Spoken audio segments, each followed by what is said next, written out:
Hello dear subscribers, welcome to my channel. In this video I will show and tell you how to find Facebook username on iPhone. Please subscribe to the channel. Put likes. Let's get started. To do this, open Facebook.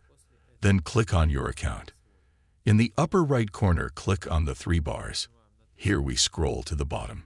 And we have your profile link. We need to click on copy link. After we have copied, click OK. Then go to any social network or any notes. And let me show you an example of how it will look. Insert our link.